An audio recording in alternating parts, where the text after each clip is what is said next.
kamu bisa nggak baca aku? Aku tuh orangnya kayak mana sih? Saya juga nggak tahu sih Mbak apa yang terjadi sama saya. Diagnosis itu udah pasti nggak boleh.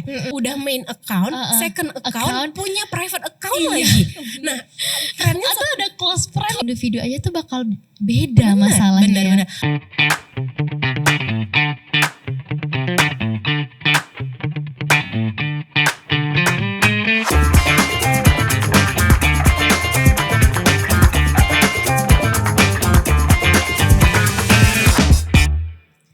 Singgah sebentar di tepi dermaga, perahu menari di ombak yang tak pernah lelah bergerak. Dunia digital boleh riuh di layar kita, tapi kesehatan mental tetap yang paling perlu dijaga dengan penuh kasih dan bijak. Assalamualaikum, halo Sobat Aulia, kembali lagi bersama Echa di podcast Ada Cerita di Aulia. Selamat Hari Raya Idul Fitri 1447 Hijriah. Halo, selamat pagi. Oke, hari ini di episode kali ini kita akan bincang-bincang tentang kesehatan mental di era digital. Ngomong-ngomong tentang kesehatan mental, fenomena ini menjadi isu krusial di Indonesia. 1 dari 3 remaja di Indonesia dilaporkan mengalami masalah mental. Dan salah satu faktor utamanya adalah media sosial. Yap, kali ini kita akan diskusi langsung dengan seseorang yang ahli di bidangnya, psikolog Aulia Hospital, Mbak Khairunisa Wahda, Magister Psikologi. Say hi to Mbak Nisa. Hai semua, hai Echa, hai sahabat Aulia. Gimana Mbak Nisa, sehat? Alhamdulillah sehat walaupun lagi agak flu dikit kayaknya sisa-sisa lebaran kemarin ya. Oh iya. Kayaknya harus nonton podcast kami yang sebelumnya deh, kondisi kesehatan mental. Banyak tips and triknya ya. Iya benar banget, sama Dr. Muti. Oke, sebelumnya Mbak Nisa aslinya dari mana sih? Kalau aku lahir, tumbuh dan berkembang aslinya tuh di Medan. Iya. Kuliahnya juga kemarin selesai semua profesinya tuh di Medan. Sebelum akhirnya 2024 akhir pindah ke Pekanbaru dan join di Aulia. Magisternya di? Iya, jadi kemarin tuh double degree langsung ambil magister dan profesinya berdampingan di Universitas Sumatera Utara. Oke. Tapi domisili? Sekarang KTP sih masih di Medan. Cuma karena mengurus kepentingan profesi, domisilinya udah diurus semua di Pekanbaru. Bicara tentang psikolog ini menarik banget sih. Apa harus konsul aja langsung ya hari ini ya? Boleh, gratis kayaknya ya. Mungkin boleh langsung daftar. Oh ya, tentang psikolog, mahasiswa psikolog gitu ya. Awal mulanya nih milih jurusan psikolog apa nih Mbak Nisa? Jadi dari awal tuh memang dari kita SMA memang udah tertarik banget di bidang humanitarian. Jadi kayak semua yang berhubungan dengan manusia, komunikasi dengan manusia. Sehingga kalau dulu ya zamannya aku tuh namanya ada SBMPTN, selalu ngambilnya tuh arahnya aku tuh ke psikologi, ilmu komunikasi, hubungan internasional, hal-hal seperti itu. Kemudian setelah semakin mendalami, kayaknya aku lebih semangat lagi untuk belajar tentang manusianya. Sehingga kemarin tuh aku fokus di psikologi dan jadinya linear. Aku S1-nya ngambil psikologi, magisternya ngambil psikologi, baru profesinya juga aku ngambil klinis, psikolog klinis. Karena memang tertarik banget sama dinamika manusianya sendiri, di dalam manusianya. Atau kalau ditarik mundur, apa mungkin dari kecil atau dari orang tua, atau katanya juga kalau mahasiswa psikolog ditanya, kenapa pingin kuliah psikolog sambil berobat jalan? Sebenarnya jadi istilah berobat jalan tuh muncul tuh karena pasti kita selama kuliah tuh kayak lebih kenal sama diri sendiri kan. Jadi semakin kita belajar tentang manusia sebelum dipraktikan keluar, kita praktikan ke diri sendiri. Jadi bisa tuh dosen di depan layar, di depan kelas bilang, kita belajar hari ini tentang manusia punya unconsciousness. Nah tuh biasanya mahasiswa jadi kayak, aku unconsciousness kok apa ya? Nah itu sih berobat jalan ya. Jadi lebih kenal sama diri sendiri. Dan di psikologi dan kita pasti praktikan sebelum ke orang lain, pasti kan kamunya siap dulu untuk bantu. Gak mungkin kamu mengisi teko orang lain sebelum teko kamunya penuh gitu. Makanya itulah istilah berobat jalan di dunia psikologi. Terus menarik juga kalau misalnya ketemu sama teman-teman kita atau kenalan psikolog, pasti kayak yang mahasiswa psikologi langsung dijudge kayak kamu bisa nggak baca aku tuh orangnya kayak mana sih gitu. Baca pikiran baca pikiran agak tipis ya antara psikolog profesional dan juga dukun ya. Agak tipis. Walaupun itu jadinya nggak sama ya Ca, karena kalau di psikologi sendiri kita sebelum masuk ke interpretasinya itu yang kayak membaca orang itu ada yang namanya assessment. Nah kalau kita sendiri di psikologi assessmentnya itu ada tiga hal yang basic banget yang pasti harus dilakukan. Yang pertama itu observasi. Jadi kayak biasanya kita ngelihat orang, kita mau observasi. Kemudian ada proses wawancaranya. Sama kadang tuh dibantu sama tools tes psikologinya. Nah setelah itu semua asesmen dilakukan, baru kita rangkum, baru kita bisa nilai orang ini seperti apa. Atau mungkin untuk pasien-pasien yang datang ke kita dengan butuhnya itu treatment kayak konseling atau psikoterapi, baru kita bisa rencanakan, kita bisa atur sendiri kira-kira apa ya bentuk konseling atau bentuk psikoterapi yang cocok untuk dengan dirinya. Jadi nggak serta-merta menebak kayak pertama kali ketemu menurut aku gitu, enggak gitu sih Ca, enggak sih. Agak creepy ya. Iya, agak lebih ketebak-tebak buah manggis gitu. Kalau kita bilangnya. Oh jadi ada langkah-langkahnya. Benar. Apalagi sekarang tuh orang tuh bisa punya banyak persona. Jadi persona yang dia tampilkan di kehidupan nyata sama mungkin di sosmed itu bisa beda Ca. Iya, karena orang itu apa yang ditunjukin keluar itu dia bisa setel kayak aku hari ini mau jadi orang yang seperti apa ya, atau kayak hari ini mau jadi lebih ramah kah, atau mau jadi lebih pendiam, atau mau jadi lebih misterius karena itu semua persona itu bisa disetel sendiri gitu. Dan apalagi kalau kita lihat sekarang memang ya beda, bisa jadi orang yang interaksi di dunia nyata sama interaksi di dunia media sosialnya itu bisa beda banget, bisa jadi orang yang berbeda ya. Benar banget. Bicara tentang kesehatan mental, ini mental biasanya kalau di medis karena Eca perawat kan biasanya tentang kesehatan fisik gitu kan ya. Benar ceritanya fisik. Kalau menurut Mbak Nisa nih kesehatan mental itu sendiri tuh apa sih gitu dalam tubuh kita ini? Jadi kalau bicaranya udah tentang kesehatan mental, ini tuh udah aplikasi atau campuran dari berbagai hal. Kita cerita tentang perilakunya, kita cerita tentang pikirannya atau kognitifnya, sama kita bicara tentang afektifnya, perasaannya. Jadi kalau kita bicara tentang kesehatan mental itu kita cerita tentang seberapa bagus atau seberapa baik dia berpikirnya, cara berpikirnya atau menafsirkan sesuatu. Bagaimana juga cara dia mengelola perasaannya. Kemudian bagaimana perilaku itu dia tunjukkan. Jadi agak kompleks karena mungkin orang-orang nggak bakal ngelihat kan. Siapa yang bisa ngelihat pola pikir kita? Siapa yang bisa ngelihat cara berpikir seseorang? Benar banget. Siapa yang bisa ngelihat perasaan seseorang sebelum dia tunjukkan perilaku? Nah yang bisa dilihat atau diobservasikan itu cuma perilakunya. Sehingga mungkin orang-orang jadi kayak lebih tebak-tebak atau mungkin nggak begitu aware tentang kesehatan mental. Karena ya balik lagi dua aspeknya saja tidak bisa dilihat secara kasat mata. Beda sama Eca yang mungkin Eca bisa observasi langsung mungkin lukanya bagaimana. Kita juga bisa tanya langsung sama pasiennya.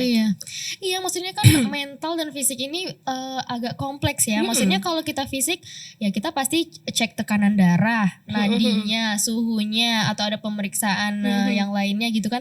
Tapi kalau mental ini kan lebih ya gimana ya, dari pikirannya, dari perilaku, dari kayak bahkan ada nggak Mbak yang kayak ada orang yang kelihatannya tuh ceria-ceria, justru yang kadang kayak ceria-ceria ini memendam dan tiba-tiba datang ke psikolog minta bantuan gitu. Ada nggak gitu kan penampilannya kadang-kadang tuh? Kadang tuh Ca yang kita tuh bukan hanya sedikit atau kadang-kadang bahkan banyak banget pasien aku tuh yang datangnya dalam keadaan mungkin dia di kantor oke-oke saja, dia di kantor perform, cuma ketika balik dari kantor energinya habis, dia jadi nggak tahu lagi mau ngapain, dia jadi punya perasaan sedih, mengurung diri, bahkan mungkin mengisolasi dari sosial. Terus dia nggak bisa minta bantuan, karena kalau dia cerita sama orang-orang kantornya, orang kantornya nggak bakal, masa sih orang kayak lu punya masalah? Nggak mungkin lah orang seceria dia punya masalah. Sering kayak gitu Ca, sehingga dia mungkin butuh bantuan profesional. Dia akan datang ke kita, ke saya, ke psikolog profesional, karena dalam harapan ini kan netral, benar-benar datang dengan bantuan. Ya udah dia akan treat aku dengan keluhan-keluhanku. Banyak banget Ca orang yang kayak gitu. Tapi nggak nutup kemungkinan Ca. Jadi kalau di psikologi sendiri kita punya istilah namanya psikosomatis. Jadi psikosomatis itu cerita tentang bagaimana tubuh ini. Jadi keadaan misalnya tubuhnya tuh keringat dingin kah, detak jantungnya Mual, meningkat tinggi, mual, pusing. pusing. Itu diakibatkan oleh keadaan psikisnya. Jadi bisa jadi orang yang dalam keadaan tegang, cemas, atau ketakutan, manifestasinya dalam bentuk keringat dingin. Tangannya dingin banget. Padahal suhu nggak dingin, nih anak juga makannya bagus. Tapi kok bisa sih tangannya dingin? Atau kayak gini deh, Eca pernah nggak kalau misalnya kalau mau presentasi kok deg-degan banget, bahkan sampai kadang mau jadinya mual. Bahkan sakit perut malah. Nah itu kalau kita sebut namanya psikosomatis. Yang cemas sebenarnya yang takut kan itu psikisnya Eca, tapi berlangsung atau berlanjut lagi ke keadaan fisiknya Eca. Nah itu. Bicara tentang psikosomatis, yang dibilang normal tuh gimana, yang dibilang abnormal, yang kayak harus butuh bantuan psikolog itu gimana tuh Mbak Nisa? Nah normal itu akan selalu kami kaitkan dengan keadaan kamu masih bisa handle atau tidak. Kayak kalau dalam keadaan semakin itu mengganggu keseharian kamu atau sudah menimbulkan ketidaknyamanan, itu udah butuh bantuan. The moment kamu gak bisa lagi tangani sendiri, kamu harus cari bantuan. Memang sering kalau misalnya ada perasaan cemas itu wajar, kamu deg-degan itu wajar. Tapi kalau misalnya dengan deg-degan kamu jadi nggak mau jumpa orang, dengan deg-degan kamu nggak mau ngambil tantangan baru, atau dengan deg-degan kamu jadi tidak pernah mencoba hal-hal baru, nah itu berarti kamu udah butuh bantuan. Nah di situ menentukan keadaan psikis kamu sudah mempengaruhi keseharian kamu belum? Gitu. Begitu itu mempengaruhi, kamu butuh bantuan profesional. Jadi kadang kan kalau misalnya di poli penyakit dalam tuh kan ada yang kayak ya cemas, dia mual, muntah, lebih ke kayak GERD awalnya ya kondisinya tuh. Malah kadang dia sampai nyeri jantung, keringat dingin. Tapi pas diperiksa rekam jantungnya, tanda-tanda vitalnya itu semuanya normal gitu. Jadi kan dokter jadinya curiganya lebih ke suspek ke psikosomatisnya gitu kan. Kalau udah kayak gitu emang harus kita ke psikolog. Harus ke psikolog karena balik lagi treatmentnya itu harus kompleks. Jadi kayak dia dapat dari dokternya juga, dokter spesialis, tapi dapat juga pendampingan dari psikolog klinisnya. Jadi kayak yang tadi deh, aku tuh nggak sedikit ya dapat pasien tuh yang hasil referan dari dokter spesialis penyakit dalam sama dokter saraf. Karena setelah dicek, kalau kita tangani hanya dengan obat, mungkin treatmentnya itu kita nggak bisa. Harus sejalan, harus beriringan. Ketika fisiknya ditreat, psikisnya juga ditreat. Karena banyak yang jadinya mungkin GERD-nya itu kambuh karena cemasnya, atau cemasnya kambuh karena GERD-nya. Nah ini kan kita gambling yang nggak bisa kita pilih, hanya treatment psikisnya atau treatment ke fisiknya, tapi harus jalan berdampingan. Oke.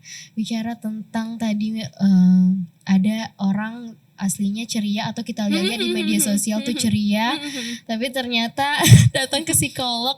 Ini kayaknya media sosial nih agak ada keuntungan dan ada kerugian di era kita ini ya.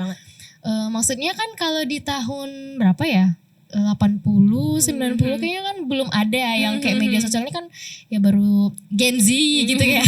Kalau milenial sih emang udah ada, tapi kan lebih banyak nih Gen Z. Apalagi tadi yang awalnya Eca bilang kayak 1 dari 3 remaja dilaporkan udah kena masalah mental. Benar. Dan sekarang tuh udah banyak banget istilahnya Mbak yang kayak apa sih bipolar, udah tahu banget kita yang kayak gitu kan.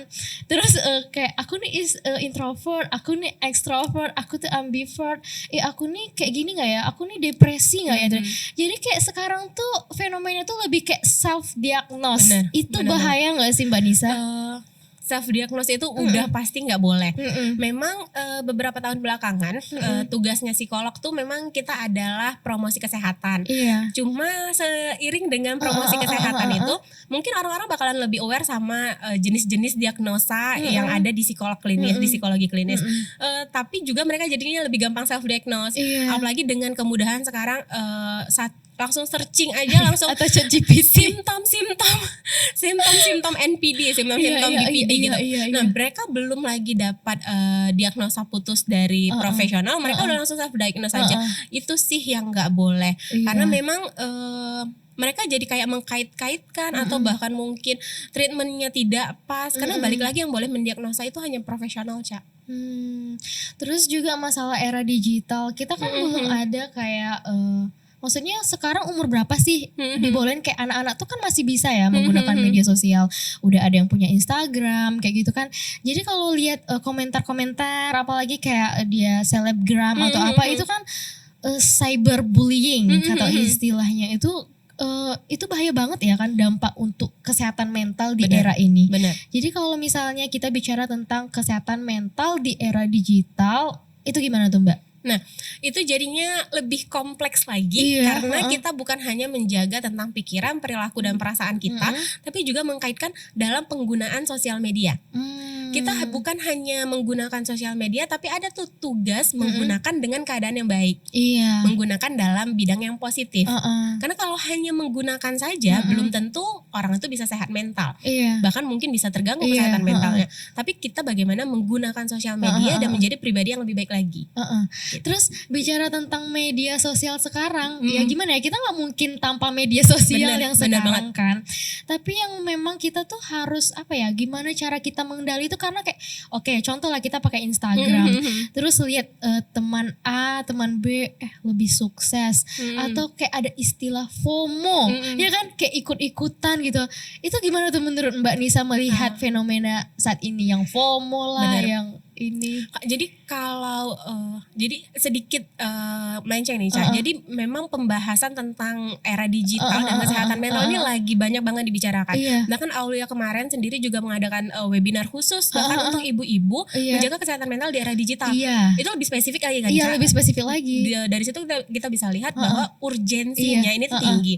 Karena memang faktanya 80% penduduk itu pengguna sosial media Ca. Jadi beda dengan mungkin generasi-generasi sebelumnya atau tahun-tahun sebelumnya. Mungkin dulu kalau Eca ingat kita tuh kalau mau pakai internet ya harus ke warnet dulu, mesti jalan dulu lebih dari rumah pergi ke warnet gitu, kita baru bisa akses internet. Meanwhile sekarang internet itu udah di genggaman kita. Kita bisa akses kapanpun, dimanapun, mau akses sebanyak apapun bisa.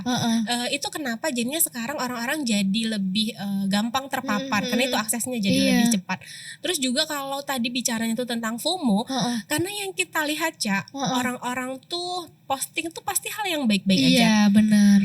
Pastilah yang mereka posting itu udah filter kesekian Ca, baru boleh naik tuh ke feed. Apalagi kalau sekarang Ca perhatiin trennya adalah anak-anak remaja atau orang-orang tuh bisa punya 2 sampai dengan 3 account. Oh iya, ada second account. Kayak yang publik ya oke, yang baik-baik aja gitu. Udah main account, second account, punya private account lagi. Nah, trennya atau ada close friend-nya lagi. Nah, di close friend lagi.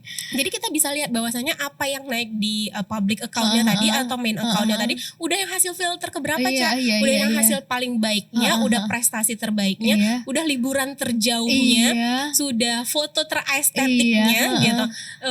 Itu kenapa orang-orang jadi lebih gampang FOMO. Karena meanwhile ketika kita bandingkannya sama kehidupan kita yang 24 jam itu. Ada hari-hari di mana kita tidak tampil cantik mungkin. Ada hari-hari di mana kita lebih memilih pengen di kamar aja deh, nggak pengen coba kafe baru. Sedangkan ketika dia scroll sosmed, dia lihat temennya nyobain kafe baru. Duh, ini kafe baru jadi tren lagi. Duh, kalau aku nggak kesana, ketinggalan banget aku.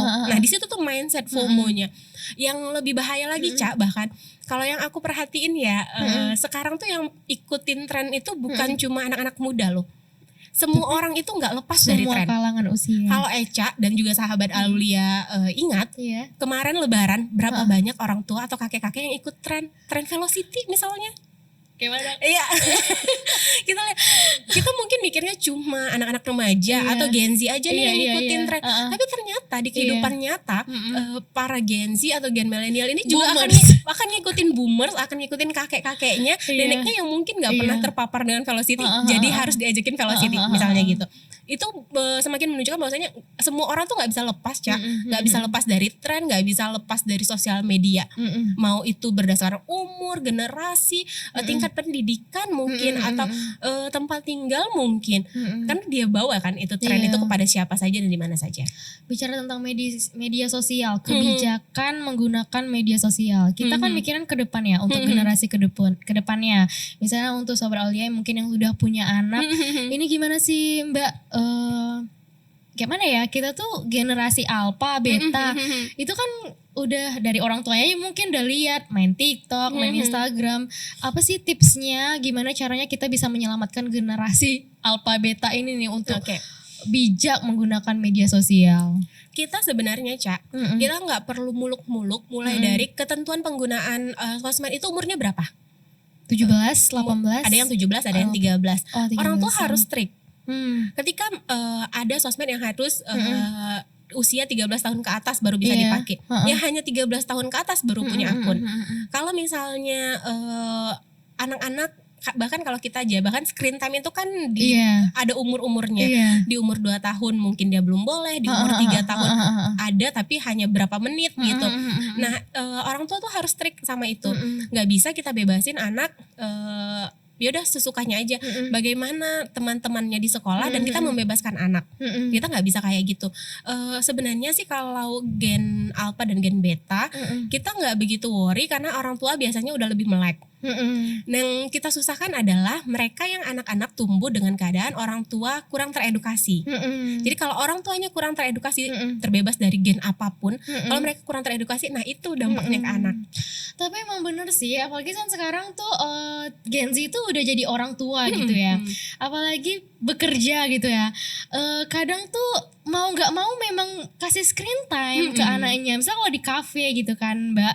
Jadi kayak sekarang tuh udah nggak asing lihat anak kecil kayak ya berapa tahun, kayak toddler gitu, udah punya HP sendiri, tab sendiri di mana-mana, langsung kayak nonton aja. Terus dipanggil misalnya kan bagus-bagus gitu, nggak nyaut gitu. Itu bakal berdampak nggak sih untuk mental dan kesehatannya ke depannya Mbak? Pasti banget. Jadi setiap tahap perkembangan itu ada PR-nya sendiri. Dan kalau PR-nya itu nggak terpenuhi, nggak terselesaikan, itu yang akan dia bawa seterusnya. Terus juga aku tidak akan pernah langsung judging parenting seseorang tuh salah ya. Karena balik lagi mereka pasti punya struggle-nya. Tapi percaya saja pesanku untuk seluruh orang tua tuh selalu ada harga yang harus dibayar. Jadi kayak misalnya kamu mungkin nyaman anak kamu tidak teriak-teriak, anak kamu makan ya udah duduk di baby chair terus disuapin gitu. Tapi harga yang harus dibayar anaknya jadi fokusnya ke layar aja. Atau harga yang harus dibayar jadinya anaknya tuh ketergantungan sama screen time. Kalau mau makan harus ada screen time. Nah kayak gitu. Atau harga yang mau kamu bayar adalah kamu struggle banget untuk nyuapin anak kamu, tapi anak kamu gak dapat screen time. Dia mungkin jadinya lari-lari, dia jadinya mungkin ngajak ngobrol mamanya terus, mamanya jadi nggak punya waktu untuk main HP dan cerita sama orang lain, karena dia akan ngobrol sama mamanya. Nah itu harga yang harus dibayar. Nah aku akan kembaliin ke parentnya aja, mau mana nih harga yang dibayar, gitu. Terus kan kita kan kalau misalnya duduk aja gitu kan, scroll-scroll TikTok, Instagram, itu tuh kan kalau lama-lama, terlalu lama kan kita jadi kayak apa ya? Kayak burn out atau kayak apa, itu tuh memang bahaya ya gitu kalau kita terlalu lama screen time, terlalu lama scroll in media sosial, itu untuk tubuh kita tuh bahaya ya Mbak? Pasti bahaya banget Cak. Jadi kalau dalam penggunaan sosial media itu kan memang dirancang untuk adiktif. Jadi orang itu akan dibuat pakai dalam waktu yang lebih lama lagi. Bahkan mungkin dulu trennya kita Instagram tuh isinya foto-foto. Tapi sekarang jadi ada video-video pendek. Video pendeknya itu bahkan difasilitasi lagi. Mungkin kalau kemarin harus pindah halaman, sekarang udah tinggal swipe itu. Dan kita tuh memang dipancing untuk adiktif di situ. Kita kecanduan di situ. Sehingga ketika kita kecanduan, terlalu banyak informasi yang kita serap, Cak. Itu dia. Ketika informasi terlalu banyak kita serap, kita jadi kayak nggak tahu lagi mana yang penting, mana yang nggak penting. Karena gini aja deh. Ilustrasinya begini, kamu tuh mau informasi penting nggak penting kan kamu lihat, kamu tetap tonton, kamu tetap dengar. Dan otak kita akan tetap menyerapnya, mau itu penting atau enggak, sehingga ruang untuk informasi yang hanya penting saja kan pasti semakin sedikit. Iya. Karena otaknya balik lagi udah penuh nih sama informasi yang penting dan tidak penting yang kita konsumsi dari sosial media. Dan tidak menutup kemungkinan keadaan itu akan menyebabkan berlanjutnya pada keadaan burnout. Jadi keadaan burnout itu sendiri kalau bahasa awamnya aku akan bilang kayak kelelahan mental. Iya, kelelahan mental karena mengkonsumsi sosial media. Terlalu berlebihan. Benar. Kelelahan mental karena stimulated dengan informasi. Iya, overstimulated. Jadi manusia itu memang harapnya tuh bijak ya. Bijak kayak mana informasi yang mau diserap, mana yang nggak mau diserap. Mana kita membatasi penggunaan sosial media. Kapan juga kita memang mencari informasi di sosial media. Karena memang nggak bisa dihindari. Bahkan beberapa orang juga kan kerjanya di sosial media. Tapi harapnya tuh penggunaannya yang lebih bijak, Ca. Jadi mau mana informasi yang diserap, mana yang nggak diserap, mana juga yang mungkin bisa dipilah-pilah. Sama lebih bijak untuk mengetahui apakah saya dalam keadaan pengguna sosial media yang cukup bijak atau saya sebenarnya udah dalam lebih banyak negatifnya gitu. Berarti di era digital ini lebih baik kita lebih membatasi dan bijak dalam menggunakan sosial media. Bener. Gitu kan. Ada istilahnya digital detox. Itu tuh gimana cara memulainya tuh Mbak? Kalau digital detox itu, ini tuh aku juga seneng banget bahwasanya beberapa influencer tuh udah mulai mengkampanyekan ini. Karena ketika kita terlalu banyak mengkonsumsi sosial media tuh ya itu tadi leading to burnout, leading to keadaan FOMO, atau mungkin kita jadi punya standar yang tidak realistis karena kita terlalu banyak melihat orang. Nah kalau kita mau detox, mulainya tuh dari hal kecil saja. Mungkin kemarin penggunaan Instagram itu kita sehari bisa sampai 3 jam. Kita mulai batasi hanya mau 1 jam. 1 jam. Dan bisa jadi kan di handphone itu ada timernya gitu, Cak. Jadi kayak ada notifikasi kayak penggunaan kamu sudah 1 jam. Nah itu pelan-pelan dikurangi. Kalau kamu misalnya dari yang penggunaan 3 jam jadi tidak menggunakan sama sekali itu agak sulit. Karena balik lagi beberapa orang sudah kecanduan dengan sosial media itu. Jadi instead of langsung menghilangkan, pelan-pelan kita turun nih konsumsinya. Yang dari 3 jam menjadi 1 jam. Atau mungkinnya dari awalnya tuh kita punya 3 sosial media dikurangi jadi 2 sosial media, jadi 1 sosial media. Jadi pelan-pelan dihilangkan. Enggak serta-merta langsung hilangkan. Karena kalau serta-merta langsung dihilangkan, mungkin efeknya enggak jauh beda dari kecanduan barang-barang narkoba gitu, Ca. Orang bakalan kesulitan, memang udah kecarian. Bener. Kalau mungkin nih sahabat Aulia boleh deh periksa di handphonenya sebenarnya penggunaan sosial media kamu tuh berapa jam sih? Karena handphone tuh pasti udah mengkalkulasikan. Dan coba refleksi sendiri lagi sebenarnya penggunaan yang sebegitu seringnya itu baik nggak untuk kamu? Gitu. Bicara tentang itu berarti kita harus bisa membangun hubungan sehat dengan media sosial. Benar. 3 tips nih dari Mbak Nisa bagaimana kita cara membangun hubungan sehat dengan media sosial di era digital ini. Tips yang pertama banget mindsetnya, Cak. Jadi mindsetnya tuh diubah dari yang kamu butuh sosial media, jadi diubah menjadi kamu baik-baik saja tanpa sosial media. Jadi aku harapnya tuh dari punya mindset itu akan berkembang. Yang awalnya kamu jadi kecanduan atau jadi kayak butuh banget, kamu jadi bisa kontrol. Oh saya tahu kapan harus berhenti, saya tahu kapan harus block atau mute akun-akun tertentu. Saya tidak akan membiarkan energi negatif itu mempengaruhi saya. Nah itu mindsetnya yang harus diubah. Terus yang kedua, mulai melakukan refleksi. Kayak memang aku butuh atau tidak. Terus kalau memang butuh, sejauh apa aku butuh sosial media? Pada hal-hal seperti apa? Kalau memang pekerjaannya di situ, oke saya akan batasi hanya pekerjaan saya saja. Saya tidak akan membiarkan hal-hal lain mempengaruhi saya. Terus yang ketiga, melakukan tindakan langsung. Jadi harus ada tindakan nih kalau memang kita udah tahu sosial media itu lebih banyak buruknya, dampak buruknya ke kita, harus lakukan tindakan. Itu 3 tips yang ketika dibicarakan mungkin mudah banget, ketika kita bicarakan mungkin gampang, tapi percayalah susah banget. Kalau kamu nggak ngubah mindset kamu tidak melakukan evaluasi dan kamu tidak melakukan tindakan nyata, ya sia-sia aja sebenarnya, Cak. Oke, I see. Oke, untuk closingan kita, kalau ada kalimat atau dari Mbak Nisa untuk kesehatan mental digital nih, pesannya apa untuk sahabat Aulia? Aku akan bilang sama sahabat Aulia bahwasanya kehidupan sosial media itu tidak bisa kita hindarkan. Kita berinteraksi di sosial media, mengkonsumsi informasi di sosial media itu tidak bisa hindarkan. Tapi kamu punya wewenang atau kamu punya kesempatan untuk memilah-milah informasi mana yang mau saya Yang konsumsi. otoritas ya. Benar. Mau sejauh apa saya membiarkan sosial media mempengaruhi diri saya. Karena balik lagi kamu yang mengambil keputusan, bukan sosial media kamu. That's right. Oke, thank you banget hari ini, podcast hari ini. Ada banyak banget nih dagingnya ya, nggak hanya cuap-cuap aja. Thank you banget, semoga menambah wawasan dan pengetahuan dan insight baru untuk sahabat Aulia dimanapun berada. Makasih banyak Mbak Nisa untuk sharing hari ini.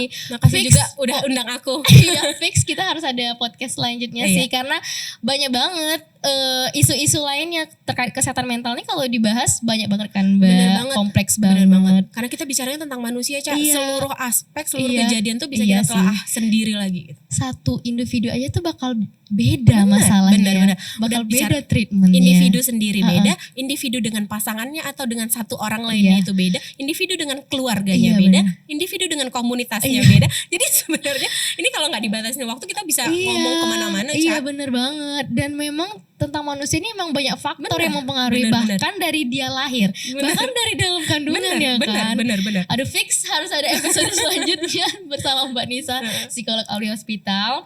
Oke, thank you banget sahabat Aulia udah nonton sampai di detik ini. Oke, remember for us, it's okay to not be okay ya Mbak ya kan. Bener banget. Gak apa-apa banget kita itu tidak baik-baik saja. Dan jika kalau misalnya yang bisa merasakan kita tuh butuh pertolongan, ya itu diri kita sendiri. Bener. Yang kenal diri kita sendiri itu kita sendiri. Walaupun kita juga udah konsultasi sama psikolog, juga nggak 100% ya nggak sih Mbak? Tetap kembalinya ke diri sendiri. Yang bisa menyelamatkan kita juga diri sendiri. Tapi jika teman-teman udah buntu, ya kita tetap hidup nggak sendiri ya kan Mbak? Memang harus butuh pertolongan yang lebih profesional. Nah kalau misalnya nih di layanan Aulia Hospital, apa sih Mbak yang bisa kita bantu untuk sahabat Aulia yang mungkin memang butuh pertolongan kita? Nah, Aulia Hospital sendiri di polipsikologinya itu sudah banyak banget tindakan yang difasilitasi. Mulai dari konseling atau screening masalah. Jadi mungkin orang-orang yang datang dengan keadaan, saya juga nggak tahu sih Mbak, apa yang terjadi sama saya. Nah, kita bisa bantu, petakan sebenarnya masalah dia apa. Atau mau naik tingkat nih, kita memang sudah mau konseling psikologi, kita ada tindakan, ada fasilitas untuk melakukan konseling. Kemudian juga psikoterapi. Kita juga adakan psikoterapi yang memang untuk pasien-pasien yang sudah membutuhkan tindakan sampai dengan psikoterapi. Atau mungkin beberapa nih asesmen juga ada Cak. Kayak yang kita tahu mungkin sekarang trennya itu kalau anak mau masuk sekolah kan ada batasan umur. Nah, kita bisa tes ke psikolog langsung untuk tahu sebenarnya anak saya sudah cukup siap nggak sih untuk masuk sekolah. Atau mungkin untuk memilih kejuruan tertentu. Kayak mungkin anak-anak SMA nih mau masuk kuliah, sebenarnya masih bingung mau masuk ke jurusan apa. Bisa datang ke psikolog klinis dan kita akan kita bantu dengan asesmen untuk mengetahui sebenarnya dia tuh minatnya di mana, bakatnya di mana. Jadi asesmen tools kita tuh udah banyak juga. Nah, untuk jadwalnya nih Mbak, prakteknya kalau di Aulia Hospital kapan aja tuh Mbak? Nah, kalau untuk polipsikologi sendiri kita buka dari hari Senin sampai dengan Jumat itu di jam 8 sampai dengan jam 4 sore. Untuk hari Sabtu kita buka dari jam 8 sampai dengan jam 2 siang. Oke. Jadi Senin sampai Sabtu polipsikologi itu buka. Jadi kalau untuk seluruh sahabat Aulia yang butuh bantuan, bantuannya tuh ada. Boleh juga tanya-tanya di Instagram kita Aulia Hospital Pekanbaru atau Instagramnya Mbak Nisa apa nih? Di KHR Nisa Wahda. Oke. Ditampilin ya guys. Oke, sebelum berakhirnya boleh dong Aca tutup dengan pantun. Tapi harus ada cakepnya. Sekarang udah minta bantuan ya Cak, beda sama pembukaan tadi. Oke, pergi ke taman memetik melati. Cakep. Melati disimpan dalam vas kaca. Cakep. Rawatlah mental di era digital ini agar hidup tenang, hati pun bahagia. Amin. Saya Yurik Reza bersama Hairun Nisa Wahda, Magister Psikologi, Psikolog. Sampai jumpa di podcast Ada Cerita di Aulia episode selanjutnya. Bye.